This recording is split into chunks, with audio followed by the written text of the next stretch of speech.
साथियों, जय हिंद, जय भारत, वंदे मातरम। मैं आपका साथी वेटरन ओम प्रकाश जैसलमेर से। सबसे पहले मैं एफवीए के सारे घटकों को अपनी तरफ से शुभकामनाएं देता हूं, बधाई देता हूं कि आप जो अभी भी संघर्ष के लिए संघर्षरत है, आपकी इच्छा प्रबल है, इच्छा शक्ति में कोई कमी नहीं है। जैसा कि हमारे बीच में आपसी बातचीत होती रहती है, जिससे पता ये चलता है कि इच्छा शक्ति अच्छे लेवल पे है, बहुत हाई लेवल पे है। साथ में मैं उन संगठनों को जिन्होंने अभी पिछले 2-3 दिन में, 5-6 दिन में और आने वाले 4-5 दिन के अंदर जो ये जगह जगह पे हरियाणा में रखा है, उत्तराखंड में रखा है, अपना हिमाचल में रखा है, अभी 5 से जो पूरा आसाम रखने जा रहा है, और राजस्थान में सीकर ने रखा है, अभी 5 को झुंझुनू रखने जा रहा है।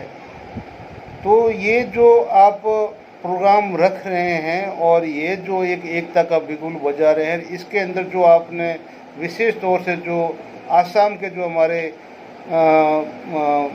संगठन के प्रधान हैं, जैसे उनका जो व्यू है कितना अच्छा है कि भाई हमारे जो आने वाले जो 10 साल पहले से भी जो आगे नहीं जुड़े हुए हैं, सब दृष्टिकोण से उन्होंने अपना पूरा डाटा लेकर उनको घर घर तक पहुंच के और एफईए के साथ में जोड़ना।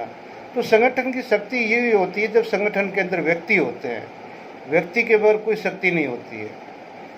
तो मैं उनको बहुत ही साधुवाद देता हूं कि वो इतनी अच्छी पहल कर रहे हैं।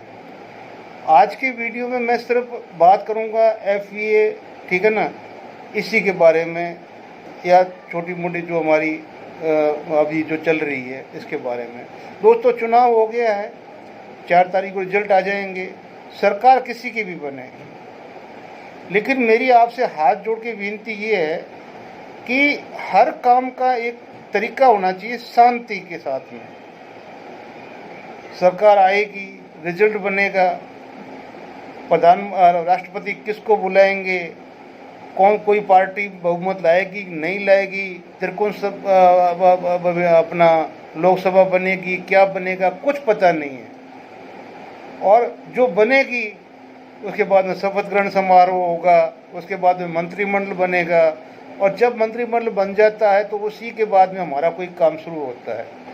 तो तब तक हम कम से कम अब ये चाहते हैं कि एफईए ने काफ़ी अच्छा मतलब अपना रोल अदा किया पहले भी, अब भी करने जा रहा है। तो हमें चाहिए हर स्टेट का एक कोऑर्डिनेटर, एक प्रवक्ता, और कम से कम वो जो अभी आज जो डिजिटल युग है, तो एक मोबाइल को अच्छी तरह ऑपरेट करके ईमेल कैसे डालना है, ईमेल कैसे रिसीव करना है, कोई आई है तो उसका रिप्लाई कैसे बनाना है, और हर हफ्ते में कम से कम 2 चीज़ें अपने वहाँ की जो आपकी एक्टिविटी होती है वो हर हफ्ते में 2 बार में डालें, या अपने आइडियाज़ ही डालें जो सोशल मीडिया के अंदर ज़रूरी है, जिससे कि आपको देख के, आपकी अच्छी बात को देख के दूसरे भी है जो उससे प्रेरणा ले सके। हम जल्द ही सारे कोऑर्डिनेटर्स की, क्यों कि जो अध्यक्ष है या जो कुछ है उनके तो वो राठौड़ साहब लेंगे, लेकिन मैं भी आपका साथी हूँ, राजस्थान का कोऑर्डिनेटर हूँ। तो मैं यही चाहता हूँ कि हम सारे कोऑर्डिनेटर एक बार हम है जो ऑनलाइन जूम में एक मीटिंग करके उसके बाद में कोई भी स्थान तय करेंगे तो बिल्कुल दिल्ली के बीचों बीच करेंगे, और सारे कोऑर्डिनेटर्स की क्या भूमिका होती है, कैसे हम संगठन को और मजबूती दे सकते हैं, और कैसे हम अपने जो लीड करने वाले अपने प्रधान को अपने द्वारा उसको शक्ति प्रदान कर सकते हैं, अपने आइडिया से, अपने जो भी मेहनत से, प्रयास से। कोऑर्डिनेटर का मतलब ये है कि कोऑर्डिनेट करना, यानी कोई छोटा भी संगठन है तो उसको भी साथ में लेना। प्रेजेंटली आज कोई ये बात स्वीकार करने के लिए तैयार नहीं है कि जो पिछला हमारा आंदोलन है बिल्कुल फ्लॉप हुआ। क्यों कि सरकार ने उसका नोटिस लिया ही नहीं भाई, और अगर थोड़ा सा नोटिस लिया तो बीच में ये उसको गद्दार कह रहे हैं, और वो हमको गद्दार कह रहे हैं, एक दूसरे को गद्दारी कर, जबकि मेहनत FCA की थी, ठीक है ना, पैसे आप लोगों के थे पूरे ही, आप लोगों ने अपने पैसे से 23 अप्रैल को फंक्शन किया है, और वो फंक्शन वैसा दोबारा कोई कर नहीं सका है, ठीक है ना, तो किसी का कोई एहसान नहीं है, ठीक है ना। और आज भी आपका जो बचा कुचा पैसा जितना भी FCA का है वो आपका है, जो बैंकर चेक बन के बैंक के अंदर रखा पड़ा है।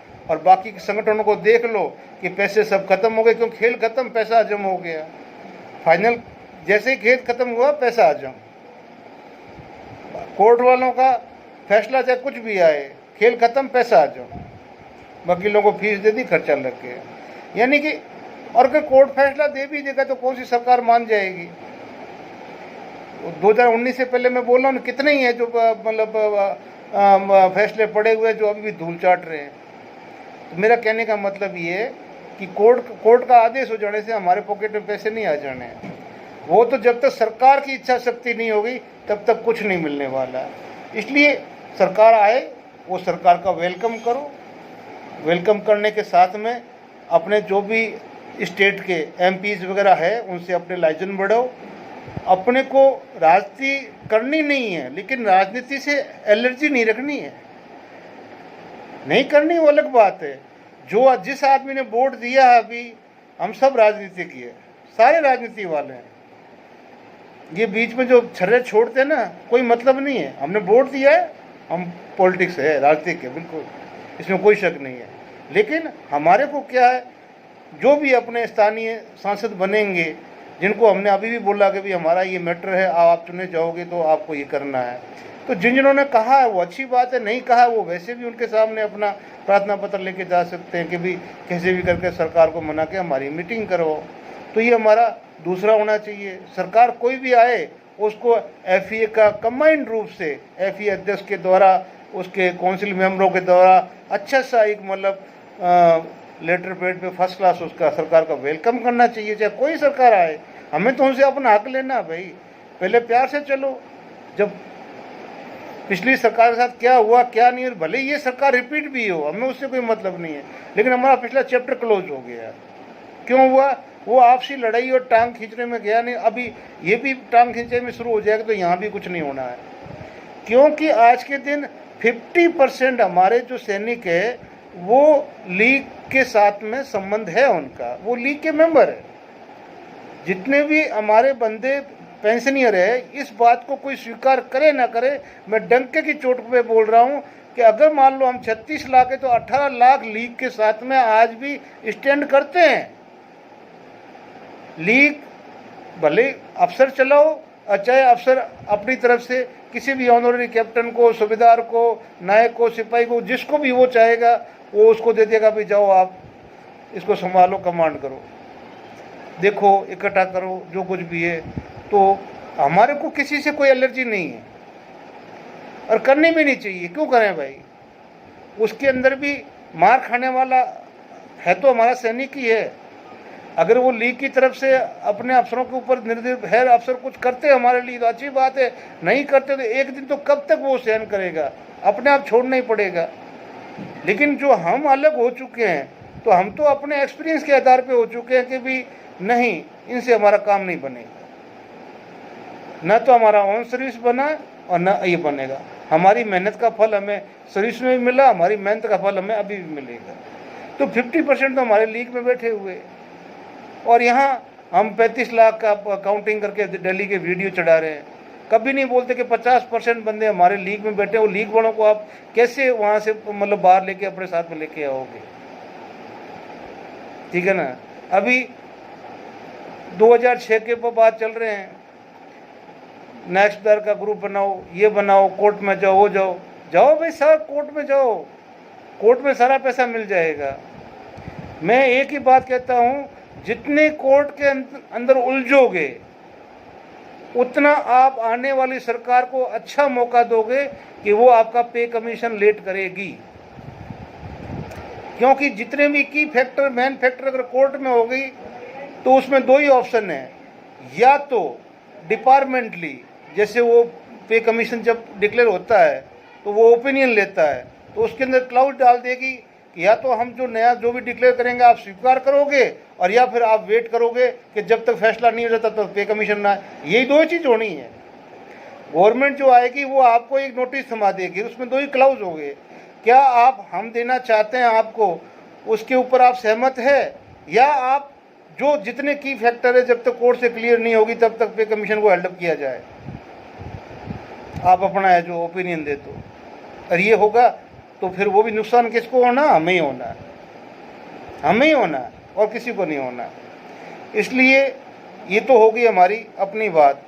FEA के मैं बता रहा हूँ कि जो कोऑर्डिनेटर साहब है सबके पास में हमने अभी 2 दिन पहले लेटर दिया है, ईमेल आईडी है, और ईमेल आईडी के अंदर आप अपना जो भी ओपिनियन है उस ईमेल आईडी के ऊपर कृपया आप प्रेषित करें।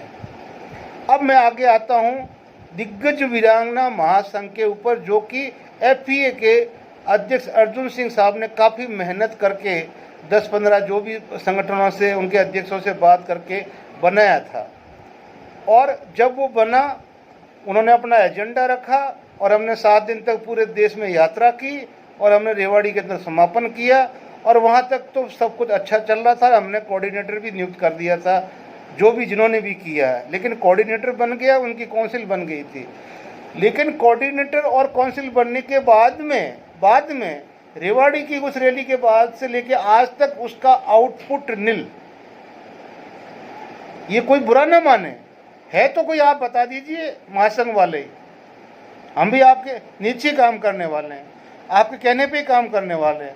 आप लोगों ने बोला रैंक नहीं लगाना, रेवाड़ी से कसम खाई थी, आज तक मैंने अपना रैंक कैप्टन नहीं लगाया, मैं वेटरन बोल रहा हूँ। किसके कहने से बोल रहा हूँ? मैं अपने वेटरन चरण सिंह मलिक के कहने से बोल रहा हूँ, क्योंकि मैं महासंघ का मेंबर था।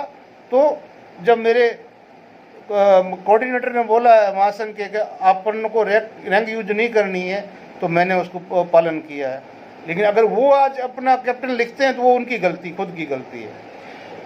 तो उनका आउटपुट नील हुआ। उसके बाद में हमने FEA अध्यक्ष को फिर उंगली किया कि नहीं साहब, कुछ हुआ क्यों नहीं अभी तक, कोई आगे कोई प्लान क्यों नहीं बन रहा है, महासंघ क्या कर रहा है। तो उन्होंने अपने एक्सपेंसेस के ऊपर जयपुर के अंदर इनकी रैली भी रखवाई। रैली मतलब कि जो उनकी काउंसिल और काउंसिल मेंबर जो भी है सबको बुला के और जयपुर के अंदर मीटिंग रखवाई। अभी 6 की जो मीटिंग थी, उस मीटिंग के बाद में अभी तक वापस ये नहीं आया कि मीटिंग का रिजल्ट क्या निकला। मीटिंग हो गई 6 तारीख की, 7 को हमारा FEA का भी था। तो हमारा तो आप 7 को जो हुआ था उसके बाद में हमने तो अपने बैठकें शुरू कर दी, सम्मेलन शुरू कर दिए, संगठनों ने मिलना शुरू कर दिया, ठीक है ना, मेंबरशिप बटानी शुरू कर दी। लेकिन दिग्गज वीरांगना महासंघ ने किसी ने भी कुछ पिछले उस 6 तारीख से लेके आज तक एक भी किसी ने पोस्ट डाली है तो बताइए आप। काउंसिल मेंबर ने, इंक्लूडिंग कोऑर्डिनेटर ने, कोऑर्डिनेटर साहब ने कितने आत्मविश्वास के साथ कहा था कि जब मेरे समझ में नहीं आएगी, संभाल में नहीं आएगा तो मैं अपना त्याग पत्र दे दूंगा। तो अगर उनके कंट्रोल में नहीं आता है तो उनको कम से कम इस 6 तारीख के बाद में हमें उम्मीद थी कि अब तो मीटिंग हो गई है, अब तो अच्छा रोल देखने को मिलेगा हमारे को दिग्गज वीरांगना महासंघ का। लेकिन फिर वही नील बटा नील, 0/0। तो अब हमारे को तो ये जिसको लगता हो, अगर अर्जुन सिंह साहब को लगता है कि नहीं हमारा दिग्गज वीरांगना साहब काम कर रहा है तो साहब करे, मैं माफ़ी चाहता हूँ कि मैंने ये सब बोला है। लेकिन जो चीज़ मैंने नहीं देखी मैं बोलूँगा साहब कि नील है, बिल्कुल नील है। भले आपने बनाया हो, मेहनत की हो, सब कुछ की हो, लेकिन वो आपकी मेहनत बेकार गई है, ठीक है ना। पहली मेहनत आपकी बेकार उन्होंने कर दी, दूसरी इन्होंने कर दी। आपका जब नेशनल लेवल पे जब दोबारा आप आए हैं तो आने के बाद आपको तोड़ा ही गया है, आपको जोड़ा नहीं गया है। ये तो आपकी अपनी क्रेडिबिलिटी है पहले की, जब आपने काम कर रखे हैं तो लोग आपके साथ जुड़ रहे हैं और विश्वास के साथ जुड़ रहे हैं, आज भी जुड़ रहे हैं और आज भी आपके साथ खड़े हैं। और जो आपके गुरु विरोधी है, उन बेचारों का आपके नाम के बगैर तो वीडियो भी नहीं चलता है। वो ढूंढते हैं, अर्जुन सिंह राठौड़ का नाम है तो वीडियो 8-10 हज़ार आदमी देख लेंगे। अगर अर्जुन सिंह राठौड़ को गाड़ी नहीं दी हुई है तो वीडियो नहीं चलेगा, सीधी सी बात है। तो ये आप तो उनके लिए एक अच्छी तरह से एक मटेरियल हो गए हो। लेकिन अभी दिग्गज वीरांगना महासंघ के लिए आपको भी हाथ खड़े करने होंगे या तो, और या जो उनके चरण सिंह मलिक साहब है वो अपना जो भी पक्ष है वो स्पष्ट करें ना, कम से कम सबके सामने करे। भाई दिग्गज वीरांगना महासंघ बनाया था तो कितने लोगों ने हमारा मजाक उड़ाया था, और मजाक उड़ाने के बाद में भी हमने अपना काम किया है। तो फिर कम से कम ये तो हमारा हक है कि साहब क्या हुआ फिर उसका, आपने बोला था तो आपको कम से कम रिटर्न में इस्तीफा देना है, तो इस्तीफा दे के सबके सामने तो बोला ना कभी मैं इस्तीफा दे रहा हूँ या मैं ये कर रहा हूँ। हमारे को तरह तरह की बातें इधर उधर से आती, उस पर हम विश्वास नहीं करते हैं। हमने वेटरन चरण सिंह मलिक साहब को उनका कोऑर्डिनेटर बनाया है। जब तक उनके मुंह से घोषणा नहीं होगी तब तक हम उनके मुंह की तरफ देखते रहेंगे। हाँ, अपने संगठन को हम मजबूत करेंगे, कुछ भी करेंगे, ऊपर उठाएंगे, आगे बढ़ाएंगे। आप अपने आईओ को बढ़ाइए, कोई प्रॉब्लम नहीं, लेकिन आप वेटरन, आप अपने कोऑर्डिनेटर दिग्गज वीरांगना महासंघ के हो, वो पूरे देश का। अगर महासंघ अस्तित्व में लाए तो किस लिए लाए? सब कुछ तो इतने बड़े बड़े पॉइंटों के पोस्टर लगे थे। तो प्लीज़ साहब, आपके भाई हाथ जोड़ के माफ़ी मांगते हुए यही इच्छा रखता हूँ कि आप बहुत ही जल्द कोई भी चीज़ है आप क्लियर कर देंगे, हाँ या ना, ताकि आगे आने वाले दिनों में हमें जो भी अपनी प्रिपरेशन करें किस हिसाब से करें, महासंघ के हिसाब से करें या अपने एफई के हिसाब से करें, ये क्लियर करना हम कैप्टन चरण सिंह मलिक साहब से हाथ जोड़ के प्रार्थना करते हैं। बाकी कोई 4 तारीख को लोग बोलते हैं धरना शुरू कर रहे हैं, जिनको करना करने दो, 5 को करने दो। सरकार बनी नहीं है, मंत्रिमंडल बना नहीं है, पता नहीं किसको क्या देना है, कौन परमिशन ले रहा, कौन क्या कर रहा। दिल्ली का अपने अपनी मर्जी से अपनी डफली अपना रहा, क्यों कि सबको चाहिए व्यूवर, सब्सक्राइब करिए, वो चाहिए, ऐड चाहिए, पैसा चाहिए। ओम प्रकाश को कुछ नहीं चाहिए, आपका आशीर्वाद चाहिए। न तो आप लोगों ने अगर मेरा 50 आदमी ने देख लिया जो मुख्य आदमी है, मेरा काम तो हो गया, मेरा संगठन को मेरा मैसेज पहुंच गया, या मेरे अच्छे लोगों को मेरे मैसेज पहुंच गया। बाकी सब जय हिंद, जय भारत। और मुझे उम्मीद है कि जो हमारे अभी जो पिछले 2-3 दिन में जिन कोऑर्डिनेटरों से बात हुई है वो सारे मेल के ऊपर जवाब भेज देंगे, ताकि हम अगली मीटिंग के बारे में सोच सकें। थैंक यू, जय हिंद, जय भारत।